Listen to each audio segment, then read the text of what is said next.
Surabaya, kota terbesar kedua di Indonesia, seringkali dianggap sebagai pusat bisnis dan perdagangan yang tak pernah tidur. Namun, di balik gemerlap modernitas dan gedung-gedung tinggi yang mencakar langit, tersembunyi kawasan yang menyimpan kekayaan sejarah tak ternilai, yaitu Kota Tua Surabaya.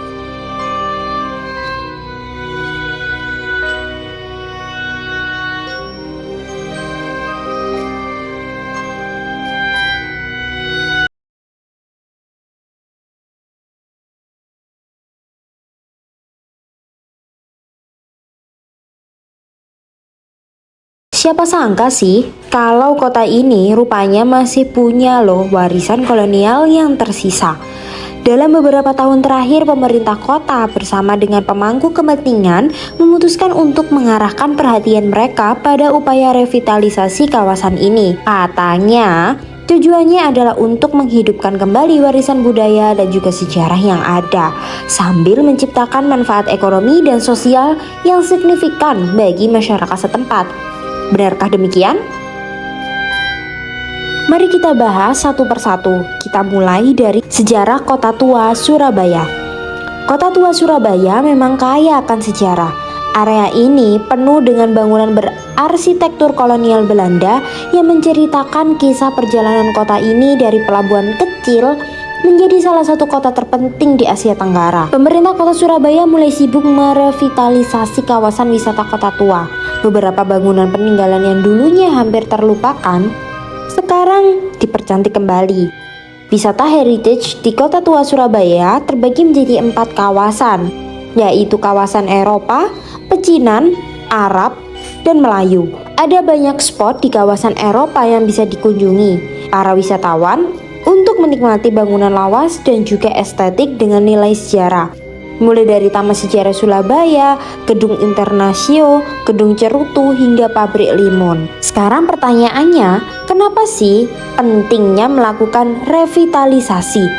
Jadi, revitalisasi itu tidak hanya bertujuan untuk melestarikan warisan budaya saja, tetapi juga untuk mengembangkan potensi ekonomi dan pariwisata. Seperti yang pertama, pelestarian budaya dan sejarah. Jika ada revitalisasi, akan membantu melestarikan bangunan-bangunan bersejarah dari kerusakan atau kehancuran. Upaya ini dianggap penting untuk memberikan edukasi kepada generasi mendatang tentang sejarah dan budaya Kota Surabaya. Yang kedua, pengembangan pariwisata. Kawasan Kota Tua yang tertata dengan baik bisa jadi magnet bagi wisatawan, baik lokal maupun mancanegara. Wisata sejarah diharapkan bisa menjadi salah satu andalan baru bagi warga Surabaya, sehingga mengurangi ketergantungan pada pariwisata modern semata. Selain itu, akan meningkatkan ekonomi lokal. Dengan meningkatnya jumlah wisatawan, ekonomi lokal pun akan didorong untuk berkembang. Banyak peluang usaha dapat muncul seperti kafe, restoran, galeri seni, dan juga para toko souvenir yang semuanya bisa membuka lapangan kerja bagi penduduk setempat. Yang terakhir ada pengembangan ruang publik. Kawasan Kota Tua yang telah direvitalisasi dapat menjadi ruang publik yang nyaman dan menarik bagi warganya untuk beraktivitas. Area ini bisa digunakan untuk berbagai acara seni dan juga budaya, serta menjadi tempat berkumpul yang menyenangkan bagi masyarakat. Tapi jangan terlalu senang dulu. Belum seminggu, wisata baru Kota Surabaya disambut dengan gembira oleh publik di Kota Pahlawan. Sudah ada saja tangan-tangan jahil yang merusak fasilitasnya. Beberapa sarana dan prasarana di Kota Tua bahkan dicuri. Kepala Satpol PP Surabaya mengatakan sudah ada nih 1 orang yang ditangkap dan diserahkan ke polsek setempat. Pelaku adalah seorang laki-laki yang mencuri kabel dan juga sarana prasarana berbahan besi. Ternyata sasaran utama pencurian adalah kabel dan juga besi yang tentunya mudah untuk dijual. Karena sasaran pencurian ini berat, pelaku tidak bisa bereaksi sendirian. Hebat bukan? Saat beraksi, pelaku bahkan membawa gerobak untuk mewadai hasil curiannya. Setelah berhasil mendapatkan barang bukti dan menangkap basah pelaku, kini ia diproses hukum di polsek setempat. Untuk mencegah kejadian serupa, Akhirnya, Satpol PP kini menggunakan baju preman di Kota Tua selama 24 jam. Tidak hanya untuk menjaga sarana prasarana, tapi juga untuk mengawasi vandalisme.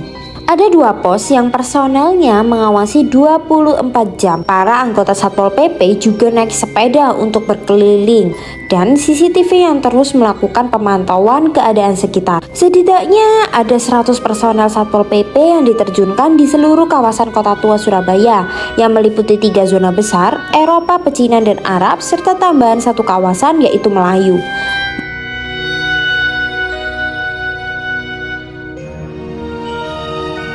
Jadi gimana nih menurut kalian? Apakah revitalisasi Kota Tua Surabaya benar-benar akan membawa manfaat yang diharapkan? Atau mungkin kita harus bersiap menghadapi lebih banyak kejadian tak terduga dan juga kontroversial di masa mendatang? Tulis pendapat kalian di kolom komentar ya. Anyway, terima kasih telah menonton video kali ini. Jangan lupa untuk like, comment, share, dan juga subscribe untuk tidak ketinggalan informasi menarik lainnya. See you in the next video dan salam perkasa.